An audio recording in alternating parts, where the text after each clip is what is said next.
Salut à tous et bienvenue pour l'épisode 10 de ce My League que je fais avec deux équipes qui sont évidemment les Celtics et les Lakers. Pourquoi avoir choisi ces deux équipes? Eh bien, je le rappelle, parce qu'en fait elles ont un but commun, le titre, mais deux moyens bien différents, deux chemins tellement différents. Et c'est, je trouve, assez intéressant de pouvoir un petit peu les confronter et les voir évoluer en parallèle aussi. Alors justement, ce qui évolue, c'est du côté des Lakers par rapport à ma vingtaine de premiers matchs, c'est la rotation. Je vais faire démarrer KCP ainsi que Raja Rondo. Voilà, on sait que aux Lakers cette année ça va changer plusieurs fois hein, de rotation. Moi aussi je changerai plusieurs fois, modestement. Euh, voilà, j'ai décidé de faire starter Rondo parce que j'avais envie de voir ce qui se passait en lui donnant plus de minutes. Et j'avais vu qu'en début de saison, c'était ce qui se passait aux Lakers aussi. Et pareil pour Caldwell Pope, qui avait démarré une partie des premiers matchs. Après, voilà, on sait que c'est amené ça à évoluer de toute façon, parce que c'est une équipe qui va être en modification permanente, puisque c'est une année, au fond, où tout le monde cherche un petit peu ses marques. Vous voyez au passage que j'ai réduit à 33 minutes le nombre de minutes de LeBron James. J'ai très temporairement placé Maurice Wagner un petit peu plus loin sur le banc. Et j'ai aussi donné un peu plus de minutes à JaVale McGee, qui me semble les mériter. Voilà, pas mal de petites choses.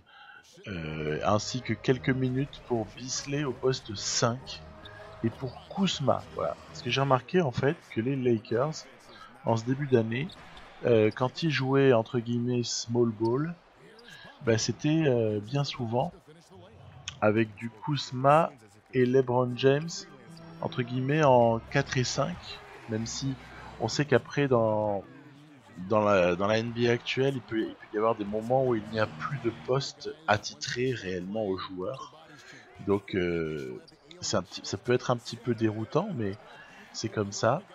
Donc voilà, j'ai placé à quelques moments Kuzma en 5. Et en fait, ça, vous verrez que ça aura un effet rigolo, c'est que ça va quelque part un peu booster ses stats.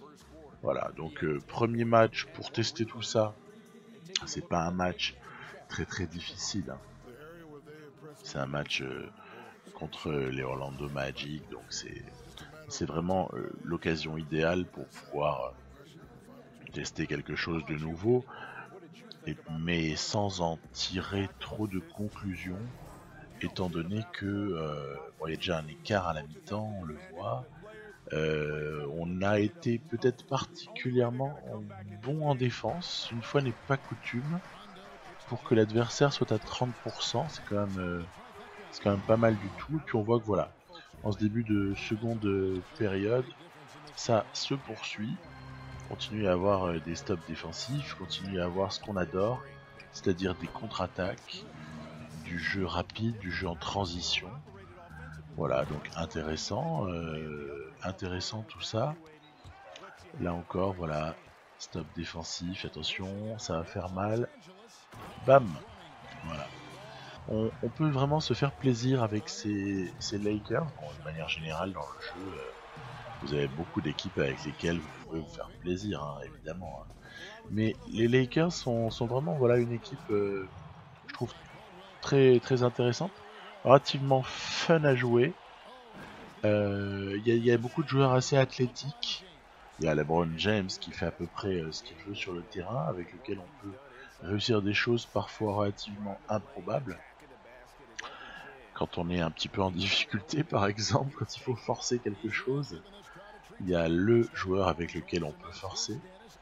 Bon, voilà. Moi, j'essaye de pas trop forcer avec lui et plus de d'être dans l'esprit des Lakers de cette année, c'est-à-dire, ben, vraiment, on voit que LeBron James essaye d'investir ses coéquipiers le plus possible. On voit qu'il n'est pas à vouloir jouer une partition en solo à marquer 50 points. Bon, même si parfois ça peut arriver, ça arrivera peut-être. Mais l'objectif, c'est vraiment de faire briller tout le monde, de prendre des marques, de faire vraiment donner l'occasion de progresser aux jeunes joueurs, les Ingram, les Josh Hart, les Kyle Kuzma, notamment Lonzo Ball qu'on a vu l'autre jour particulièrement performant face aux Nuggets, notamment un petit step back là à 3 points sur Nikola Jokic qui était pas vilain du tout du tout. Voilà, donc on passe ensuite alors voilà à notre deuxième équipe, donc les Celtics qui ont un match un petit peu embarrassant à jouer contre les Pelicans à la New Orleans et ça se passe pas formidablement bien. Et oui, on a un mutant nommé Anthony Davis face à nous. Et c'est pas facile. Surtout qu'en défense, comme je termine small ball, je suis un petit peu amené à laisser Tatum sur lui. Je me dirais, ouais, pourquoi tu mets pas alors Ford ça pourrait se discuter. Mais je mise, en fait, en laissant Tatum, je mise sur la capacité que peut avoir Jason Tatum à être athlétique, à avoir une certaine vitesse, une certaine envergure quand même. Voilà. Donc, et puis j'ai pas l'impression en fait que Al Horford arriverait à museler Anthony Davis. Peut-être sur quelques actions un peu mieux, mais pas à mon avis de manière fondamentale. Alors là, ouf, on a réussi à trouver en catch and shoot Gordon Hayward qui va égaliser. Alors attention, il reste 16 secondes. Les Pelicans ont encore une balle, soit une balle de match s'ils déclenchent le tir à la limite du temps, soit c'est plutôt parti pour, soit ce sera plutôt une balle pour mener. Bon, en l'occurrence, nous on a un temps mort parce que le shoot raté nous offre une possibilité de shoot pour la gagne. Je vais le prendre avec Kyrie Irving. Ah là là, voilà. On peut pas tous les mettre. Il nous en a déjà rentré quelques-uns. Il nous a déjà rentré quelques shoots de la gagne, Kyrie Irving. Donc voilà, celui-là est raté. Ça nous envoie donc en prolongation, une fois 3 minutes. Et donc, cette prolongation, ça va être l'occasion de voir de quelle façon est-ce qu'on peut serrer le jeu. Attention, parce qu'en face, il y a non seulement l'ami Anthony Davis, il y a Julius Randle, il y a Mirotic, donc énorme menace à 3 points. Il est peut-être un peu moins fort encore dans le jeu que ce qu'il ne peut l'être dans la réalité où c'est un joueur incroyable, il est en chaleur totale actuellement. Bon là en l'occurrence, c'est pas lui qui nous a sanctionné à 3 points, c'est Anthony Davis sur une magnifique action des Pelicans, mais heureusement on arrive à répliquer dans la foulée avec Jason Tatum. Voilà, il faut un stop défensif minimum là. Il faut pas rigoler, vous voyez. Voilà, Tatum a été capable de défendre très très bien 2 fois consécutivement sur l'ami Anthony Davis. Donc voilà, je regrette pas tellement mon choix, même si à la base on peut se dire waouh, il va se faire croquer quoi. Il va se faire totalement croquer. On peut aussi venir en aide, hein. Ah là là, voilà. Là c'était un petit peu difficile. C'est un petit peu difficile. On n'est pas bien. On n'est pas bien. Oh là là, heureusement. Si Anthony Davis avait mis ce shoot là, je pense qu'on était un petit peu fichu. Dans la foulée, il y a Gordon Hayward qui va chercher une faute bienvenue. On voit qu'il réalise un bon match, hein. C'est du bon Gordon Hayward sur ce match. J'ai, pour tout dire, même si le deuxième est raté, la différence d'horloge là, elle est un petit peu fâcheuse. Waouh, interception énorme. Alors celle-là, elle valait cher. Vraiment cher. Ils ont une balle pour égaliser, nos amis. Oh là là. Il a postérisé. Enfin non. Oh, il a vraiment été ridicule, Tatum, face à Anthony Davis. J'aurais presque dû faire faute avant que Davis tente son shoot. Et dans la foulée, aïe aïe aïe, waouh, l'improbable s'est produit. Shoot de la gagne pour Jaylen Brown. Rebond offensif, Kyrie Irving qui remet tout de suite. Et là, on va contester, elle est pas loin de rentrer. Voilà, c'est une victoire, mais ça n'a vraiment pas été facile. C'est intéressant de jouer les Pelicans parce qu'ils sont très forts en ce début de saison. On a vu que, en l'absence d'Anthony Davis, c'est un petit peu plus difficile pour eux, mais à part ça, dès qu'il est là, ils sont presque injouables. Beaucoup de shoots pris, on voit beaucoup de petits ronds et beaucoup de petites croix. Un gros Anthony Davis, Randall, Mirotic, terrible, ils font tous un bon match. Et puis de l'autre côté, Horford, Irving, Hayward, Tatum, on a cartonné. On a vraiment cartonné, c'est un très gros score, il y a eu une prolongation, hein, faut relativiser. Et puis on va retourner du côté de l'Ouest, on va retourner du côté des Lakers qui se déplacent chez les Nuggets. Ah, les Nuggets, c'est vraiment une équipe super intéressante. Ils nous mettent un bouillon en début de match.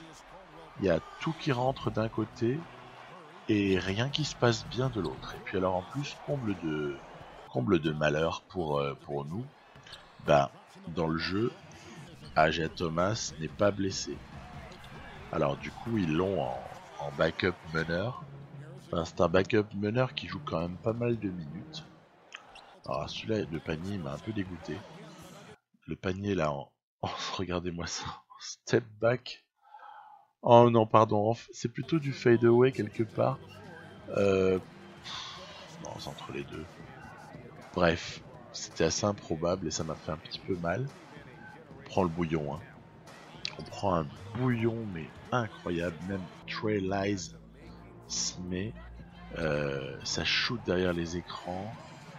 On se fait laminer. Regardez, ça c'est quand même Juancho Hernan Gomez. Hein. Donc, non, vous ne rêvez pas. Vous ne rêvez pas. On s'est fait, mais ridiculiser. Alors ça encore, à la limite, j'ai pas de problème avec le fait de me prendre un blowout. On a une réussite au shoot catastrophique et eux, une réussite au shoot plutôt intéressante. Pourtant, on a dominé au rebond, c'est ça qui est incroyable. On a dominé, quand je dis dominer, c'est pas en termes de nombre total, mais c'est en termes de ratio offensif-défensif des deux côtés, tout en dominant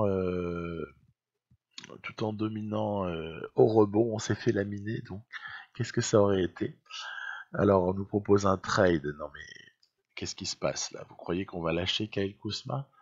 C'est n'importe quoi, donc on lâchera très très difficilement, voire pas.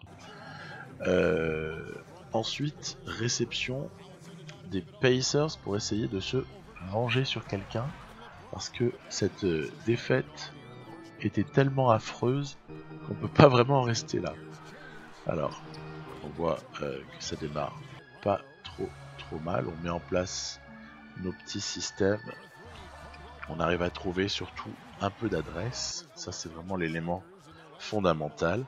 On a en face de Brandon Ingram quelqu'un qui n'est pas bien fort en défense, donc il faut en profiter en la personne de Bogdanovic.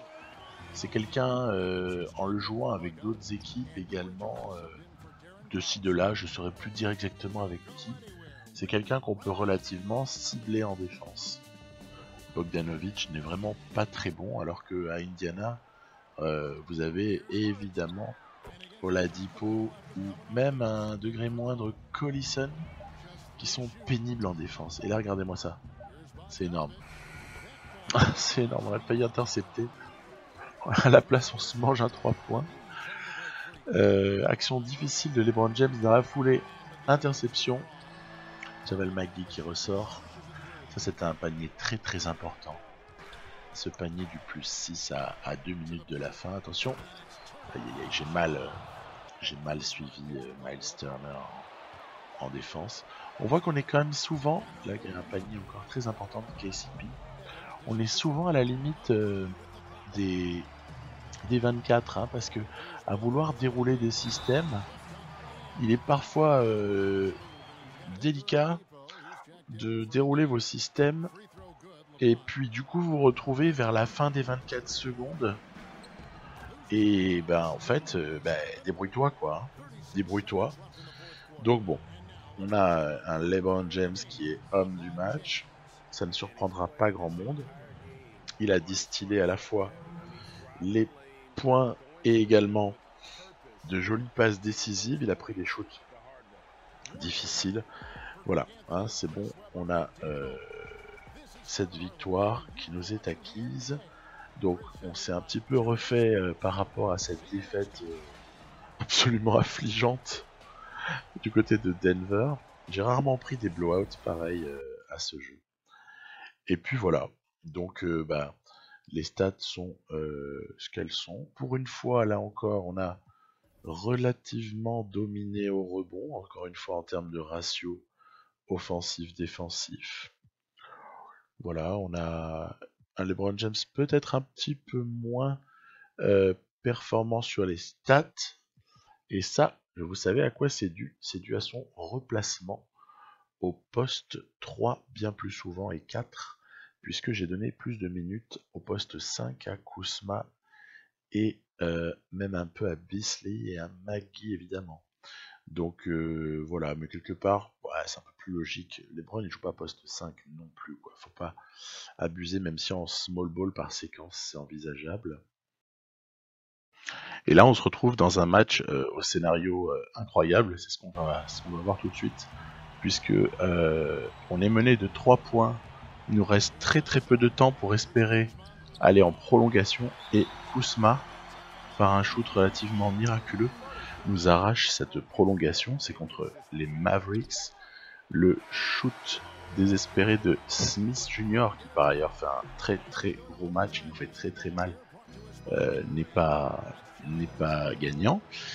On est donc en prolongation, et là en prolongation c'est le royaume à la fois du pick and roll Smith Jordan et du tir à 2 points à mi-distance. Voilà, regardez bien, il y en a déjà eu un, il y en a deux. Alors là, c'était un moment où je croyais pouvoir faire rebasculer un petit peu les choses, mais malheureusement Hart fait airball, c'est énorme, airball, et là derrière, bam, le dagger signé Matthews. Donc on est à -6, on n'a même pas eu l'occasion de rivaliser, là c'est Barnes qui va venir nous sanctionner. -8 comme ça, là, boum, en 2 minutes, c'est assez affreux. Et donc il reste une chance totalement infime, surtout qu'en plus LeBron perd le ballon juste derrière, magnifiquement joué de ma part. Bref, -8, moins d'1 minute à jouer. Bon là on se dit que c'est impossible. Déjà ça commence avec un contre de Brandon Ingram. Alors si Brandon Ingram contre, ça veut dire que tout est possible. Derrière, Kuzma sans réfléchir, -5. Ensuite, évidemment, on va surtout pas faire faute. On va juste essayer de gêner, voilà, d'arracher un stop, très gros rebond de LeBron James. Et puis là, c'est pareil, il faut balancer. Il reste 14 secondes, boum, voilà. -2. Alors là, par contre, je me décide à faire faute. Voilà, je décide à faire faute. Et derrière, il y a une chance infime, et on l'a eu, de piquer la balle. Faut-il encore réussir à égaliser? C'est fait. Il reste un peu plus d'1 seconde. On est presque dans la même configuration que juste avant. Ils vont avoir une balle de match, les Mavericks. Alors, qu'est-ce qu'ils vont en faire? Cette fois-ci, c'est Powell. Peut-être pas le meilleur choix. J'aurais plus donné la balle à Barnes ou à Matthews, voire à Doncic. On voit qu'il n'était pas là sur la première prolongation. Tant mieux pour nous. Toujours est-il que c'est reparti pour une deuxième prolongation cette fois-ci. Alors, la Powell, il nous a fait vachement mal au niveau du rebond. Et là, je vais me faire déborder parce que je suis allé doubler sur Smith qui a magnifiquement trouvé D.D. Jordan sur le alley-oop. Tiens, pour une fois, on a pris la tête sur ce 3 points de Kuzma. Kuzma fait un match vraiment phénoménal. Derrière, une action splendide de Doncic qui vient chercher un shoot contesté, vraiment incroyable. faute sur Smith. Là, c'est pas possible, il reste 1 minute 30. Je fais 2-3 petites modifs dans ma rotation. Je vais passer en small ball. Je vais mettre Kuzma en 5, je vais mettre LeBron en 4. Et je vais faire rentrer Hart et Ball notamment. Parce que j'ai besoin... déjà, les autres sont un peu fatigués. Et puis, j'ai remarqué... Je les avais déjà fait rentrer sur la fin de match. J'ai remarqué que c'était une config qui pouvait nous apporter quelque chose. Il reste 1:30, on est à -3. Alors on va pas s'énerver non plus, on est déjà revenu de -8, donc on va pas paniquer. Là, on va jouer notre système assez calmement. Et puis, oh, on a la chance de reprendre le rebond. Et en plus, dans la foulée, la faute, le 2+1 sur LeBron James qui va pouvoir égaliser. Il y a juste à mettre un lancer franc. Il a été amené à shooter énormément de lancers francs dans son match, LeBron James. Donc bon, c'est faisable. Il a plutôt un bon geste. Dans la foulée, stop défensif. Refaute, relancer. C'est là qu'il faut pas trembler. Voilà. LeBron James fait un match de mammouth. Hein. C'est marrant, c'est le contre-exemple un petit peu à ce que je vous disais juste avant. C'est-à-dire que chercher à faire un peu comme dans la réalité, c'est-à-dire à impliquer beaucoup les Kuzma, Ingram, Hart, etc. Et les vétérans aussi quand ils sont sur le terrain. Mais sur ce match, là, ça s'est fait tout seul. Hein. Ça s'est fait tout seul que LeBron James fasse un carton. On n'a pas vraiment eu d'autres opportunités. Là, on se fait encore bananer sur un pick and roll. Mais heureusement, le shoot de Doncic est raté. Et puis, là, oh là là, le petit panier là de Lonzo Ball, il vaut très très très cher, très bonne action de KCP. Allez, +4, ça commence à sentir un petit peu meilleur cette fois-ci. On va peut-être pas aller dans une 3e prolongation. Faut être sérieux en défense.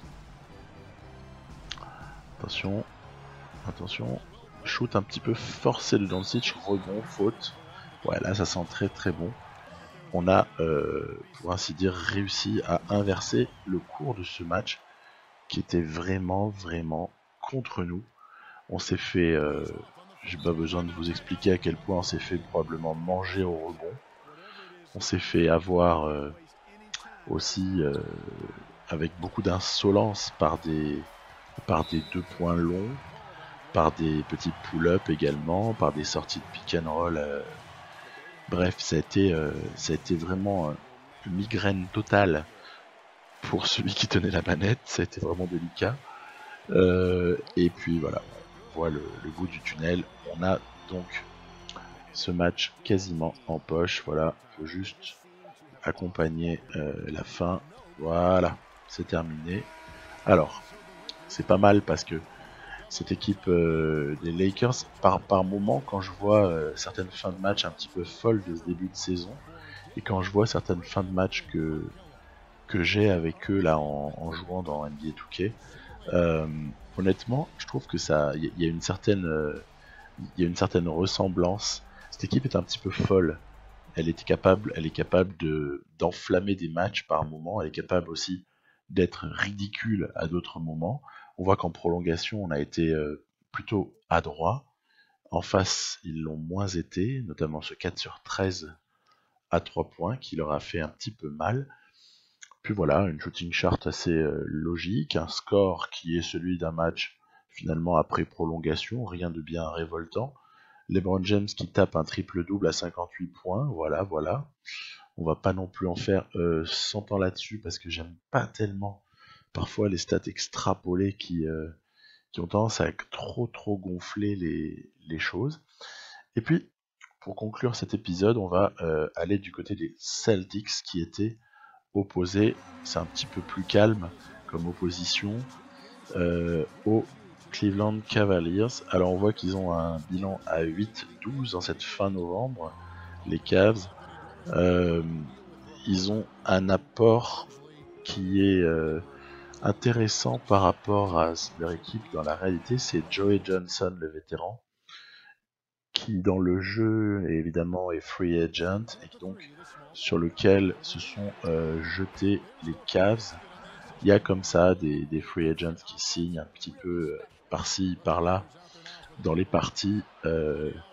Voilà, j'aurais peut-être dû le rendre disable, hein, voilà, le rendre non disponible, mais j'ai pas via une blessure par exemple, quelque chose comme ça, mais tant pis, j'ai laissé faire. C'était aussi un peu au tout début de 2K19 que j'ai démarré cette partie, donc toutes les mises à jour d'effectifs n'avaient pas encore eu lieu.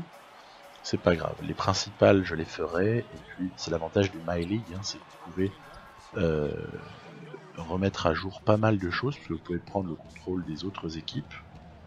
Par contre en MyGM déjà vous pouvez pas, et puis ce que je fais là de toute façon ne se ferait pas en MyGM étant donné que on ne peut contrôler qu'une seule équipe. C'est encore un avantage du My League de pouvoir en contrôler plusieurs. Très jolis paniers.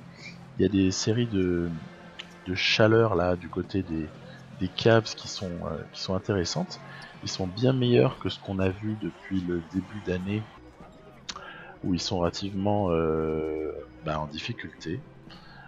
Par exemple, Colin Sexton, leur rookie, est vraiment très bien dans le jeu. Il est très très performant.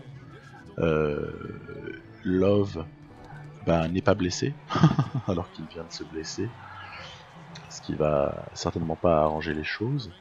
Après, bam, voilà, on a aussi à des moments beaucoup de joie avec cette équipe des Celtics pouvoir conclure des contre-attaques avec un côté assez spectaculaire. Là, j'ai fait une faute assez stupide avec Gordon Hayward, puisque c'est une faute de frustration avec Jaylen Brown, pardon. C'était une faute de frustration, c'était à éviter. Voilà, je donne 2 lancers parce qu'on était déjà dans le bonus du côté des Cavs.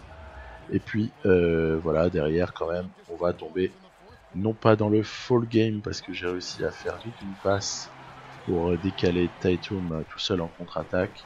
On va normalement conclure ce match, même si voilà, hein, Joe Johnson est chaud, Thompson nous prend un rebond. Voilà, les rebonds offensifs, ça reste quand même un souci. Hein. Ça reste terrible.